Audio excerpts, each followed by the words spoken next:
Estamos en conversación telefónica con Araceli Villota, historiadora, peronista y feminista, escritora de Eva y Cristina, Las mujeres de Perón, entre muchas otras obras. Y justamente queríamos traerla hoy con nosotros para hacerle algunas preguntas acerca de la vida de Eva Duarte de Perón. Quería arrancar primero con el tema de la relación de Eva con la justicia social. ¿Por qué hace tanto hincapié en sus discursos Eva Perón en relación con esto? ¿Por qué tanta insistencia con el tema de las desigualdades sociales?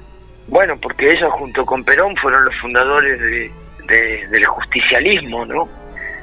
Justamente porque pusieron en el centro del nuevo gobierno, a partir de 1946, el tema de la justicia social. Hay que recordar que ese gobierno vino después de lo que se conoció como la década infame, ¿no? Una sucesión de gobiernos de carácter oligárquico donde obviamente los trabajadores no tenían ningún tipo de derechos. A partir del golpe del 43, por el grupo de Oficiales Unidos, en el que estaba Perón, y a través de la Secretaría de Trabajo y Previsión, que estuvo a cargo de él, bueno, se empezó a revertir una larga historia de postergación de los trabajadores, ¿no? Y las trabajadoras. Y bueno, el tema de la justicia social fue central en ese movimiento. En un momento en La razón de mi vida, ella menciona justamente que las desigualdades sociales eran algo que le dolían profundamente, que era una cuestión casi personal, esto que les pasaba a los trabajadores, o digamos a todos los que ellos consideraban los humildes. ¿Cuál fue el enfoque que ella le dio desde la Fundación Eva Perón a esa visión política? Bueno, la Fundación Eva Perón fue la obra social más grande que tuvo la República Argentina y que no volvió a repetirse nunca más. ¿Cuál era la idea? Bueno, ella lo cuenta también en La razón de mi vida, ¿no? Perón le explicaba cuál era la forma de revertir esa situación, y entonces le hablaba de que el dinero no debía salir de la Argentina, sino que debía reinvertirse, le hablaba de la necesidad de controlar las exportaciones, bueno, todos los planes de gobierno que él tenía, y Eva le dijo, bueno, pero hasta que se logre eso va a pasar mucho tiempo, y va a haber personas que no van a poder tener ningún tipo de beneficio, pero él le dijo, y sí, va a tardar mucho tiempo. Y entonces Eva dijo, bueno, entonces ahí surgió esta idea de la fundación, que no era estatal, pero que era una herramienta de ese gobierno justamente para eso, para que mientras tanto se produjera la revolución peronista, las personas pudieran tener atendido sus derechos, ¿no? Aquella famosa frase de Eva, donde hay una necesidad nace un derecho. Y bueno, y por esta razón es que con la fundación se multiplicaron los hospitales, los hogares de ancianos, de niños, cantidad de programas que atendían sobre todo a los trabajadores postergados. Ella decía en uno de, no me acuerdo si los discursos o los escritos que ella tenía, que justamente frente a la necesidad habría que salir corriendo y dar, que no había que esperar esto que vos mencionabas, que era justamente el desarrollo industrial posterior de la Argentina, que era necesaria una atención inmediata sobre eso. Y eso también creo yo que genera un vínculo muy importante entre los que son las clases sociales más humildes y Eva. Después se va a generar un culto alrededor de la figura de Eva, ¿no es así? Bueno, sí, cuando Eva murió, que murió muy joven, a los 33 años, en verdad fue un duelo enorme, porque se habían quedado sin la que ellos consideraban como su protectora, porque en verdad lo era. Con la Fundación Eva activaba todo un mecanismo. Yo siempre digo que la Fundación funcionaba como un mecanismo de relojería, ¿no? A partir de que llegaba la carta con el pedido, con la necesidad, y ahí se generaba todo un esquema de trabajo. Asistentes sociales iban al lugar para comprobar que efectivamente fuera esa la necesidad, y también se fijaban si no tenían otras necesidades, y de ahí en más, bueno, se generaba la respuesta a través de las proveedurías del Estado, donde además el pueblo común podía ir a adquirir productos de alimentación, de vestido, a precios razonables que pudieran pagar. Sí, en verdad, claro, se quedaron solos, y por eso, bueno, hasta el día de hoy, las generaciones que no la conocimos, heredamos de nuestros antepasados justamente este agradecimiento, ¿no? Esa mujer que tanto hizo por los más humildes. Yo recuerdo, por lo menos de los momentos en que estudié en la facultad, el tema justamente de primer peronismo y específicamente sobre la figura de Eva Perón, que despertaba una pasión que no se conocía con otras figuras políticas. Por un lado, un amor visceral, el tema de recibir las primeras zapatillas de la Fundación Eva Perón hizo que familias enteras se volvieran peronistas y sigan siéndolo casi 7 décadas después. Pero también me encontraba con que, por ejemplo, no sé, leía editoriales de La Nación o editoriales del diario La Razón de aquella época, y había también una especie de odio también igualmente potente que ese amor que recibía en todas partes. ¿Por qué ese rechazo tan grande de la oposición al peronismo, específicamente a la figura de Eva? Bueno, porque no era solamente la zapatilla ni lo que fuera material, sino que les habían dado dignidad. Eva lo que hacía era dar dignidad, porque además era no solamente lo que daba, sino cómo lo daba. Y en verdad no lo daba como una limosna, ni lo daba como una asistencia, lo daba con un sentido de justicia, con un sentido, y siempre lo decía, lo que estamos dando no es limosna, es lo que corresponde, es un derecho. Y esta de darle dignidad a las clases más postergadas, a los sectores más postergados, es lo que generó el enorme odio que los sectores que estaban bien, que los sectores de la oligarquía y las clases altas, incluso clases medias, provocara este rechazo. No tiene mucha explicación lógica, porque el otorgarle estos derechos a estos sectores postergados no les quitaba nada a los otros sectores. Pero bueno, por esta organización social o de clases sociales que existía en la Argentina, no se toleraba que esas clases postergadas dejaran de estarlo. Y no se toleraba que estas clases postergadas exigieran sus derechos. Ya no me acuerdo quién era, pero alguien de estos sectores altos en un momento decía que no toleraban que se atrevieran a mirarlos a los ojos, ¿no? Sí, y reclamar lo que le correspondía. Estaba esta idea también de que el peronismo había generado como una especie de desorganización del trabajo, como que los trabajadores se habían vuelto irrespetuosos o contestatarios justamente por las reivindicaciones que bajaban del peronismo. Sí, no había desorganizado el trabajo, lo había organizado, no era al revés, donde bueno, que cada parte del contrato de trabajo tenía que cumplir sus derechos y sus obligaciones, las patronales y también los trabajadores. Claro que las patronales estaban acostumbradas hasta entonces a que sus trabajadores no tuvieran ningún derecho. Vos pensás que no existían las jornadas de trabajo fijadas por horas, no existía el aguinaldo, no existían las vacaciones, no existían cantidad de derechos que a nosotros nos resultan naturales, pero que costó mucho imponerlos y que generó mucha resistencia en quienes tenían que aceptar este nuevo orden, ¿no?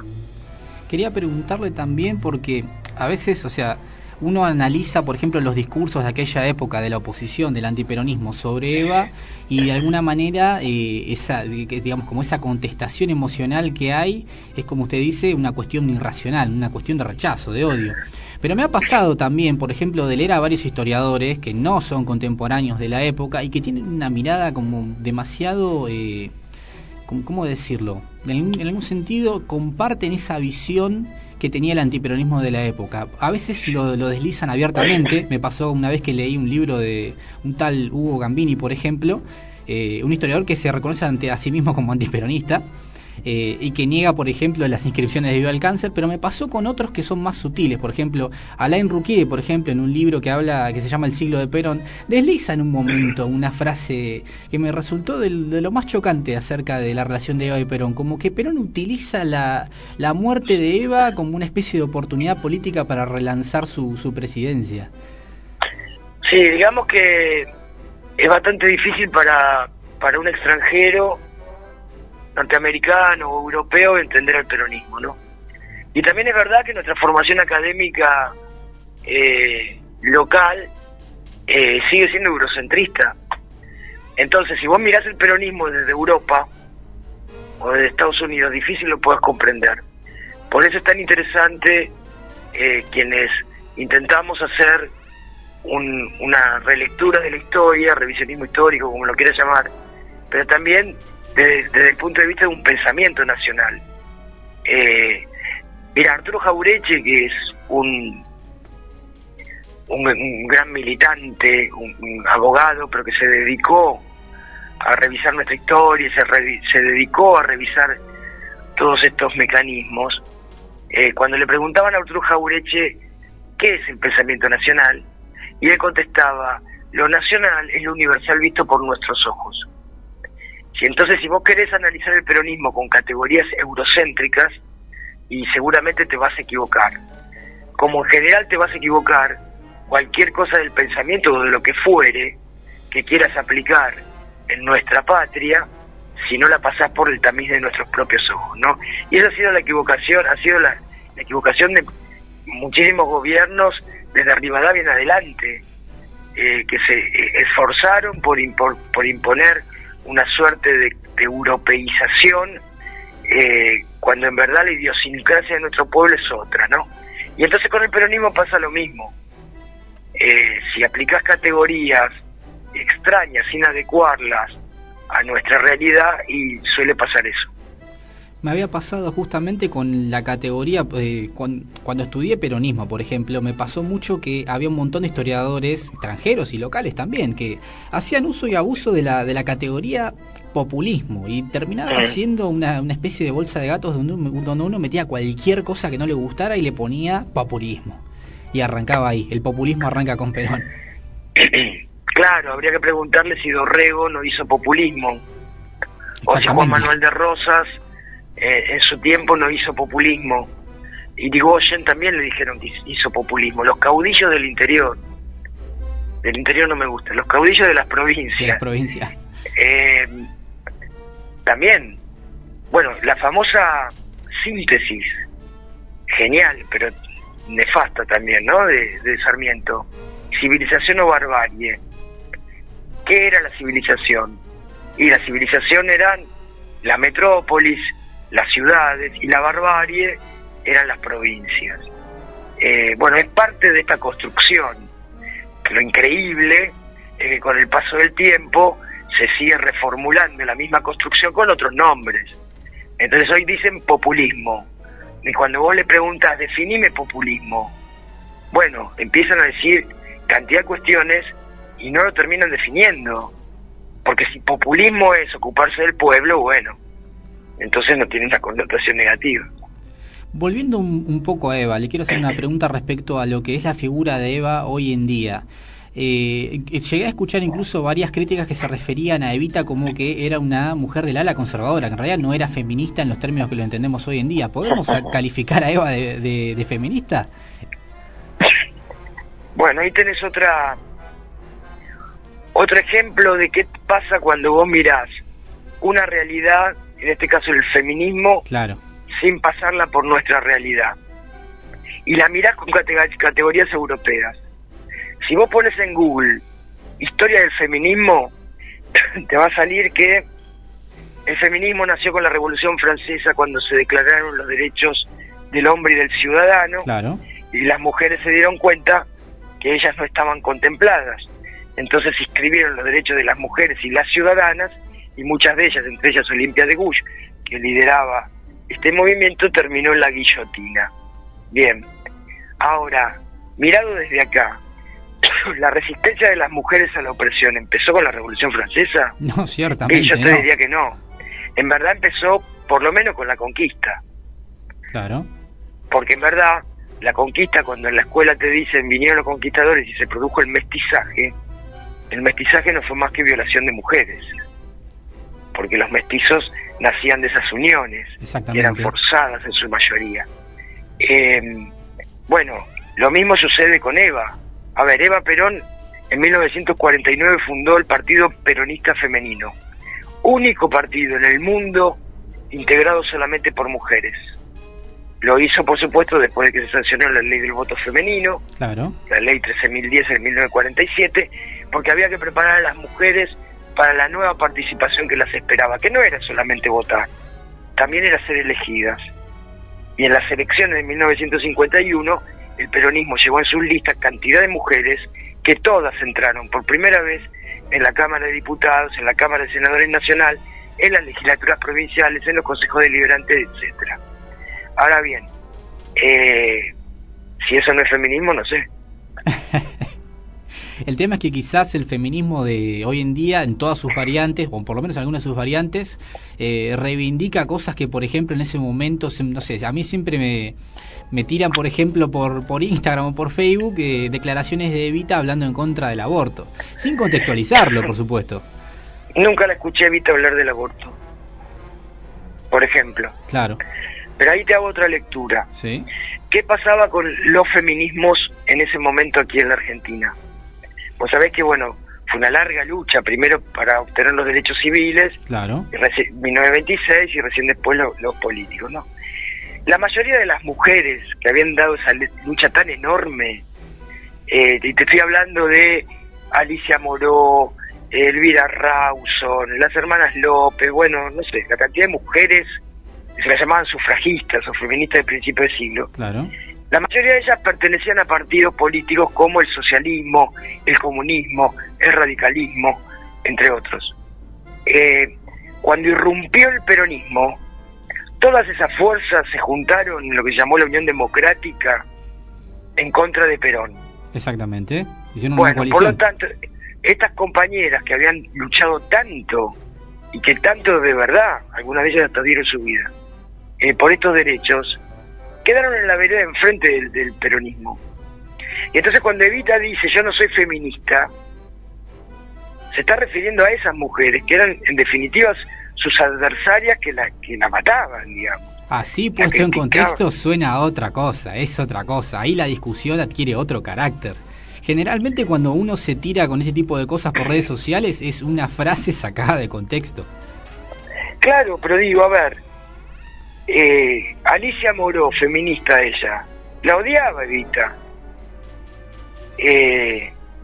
¿Pero por qué la odiaba? Primero porque era socialista y estaba en la vereda enfrente del peronismo.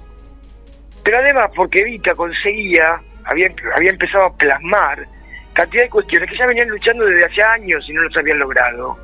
¿Pero por qué no los habían logrado? Porque Evita, cuando plantea su feminismo, lo plantea dentro de un proyecto de país.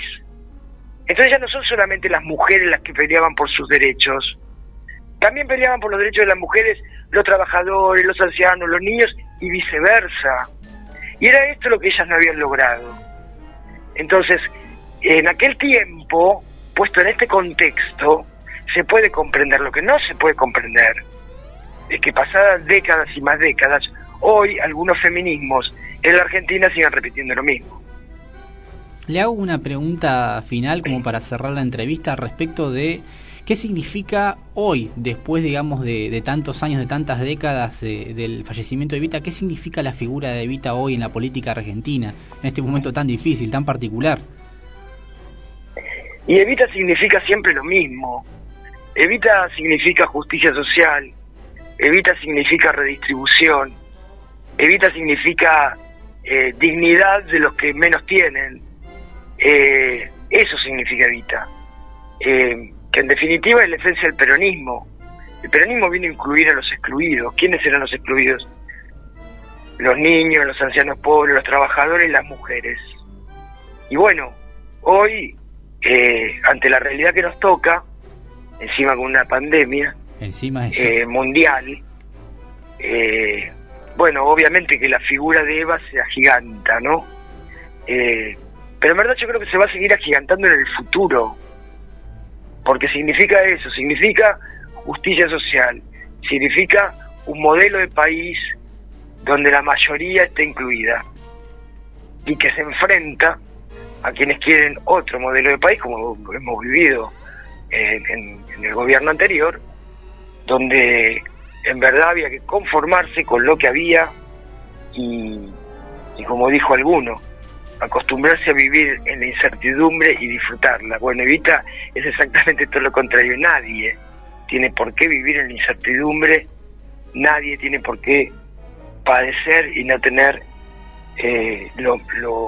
lo que se necesita para tener una vida feliz, ¿no? Me voy a quedar con esta última frase: nadie se merece vivir en la incertidumbre. La verdad que coincido plenamente, no nos merecemos vivir en la incertidumbre.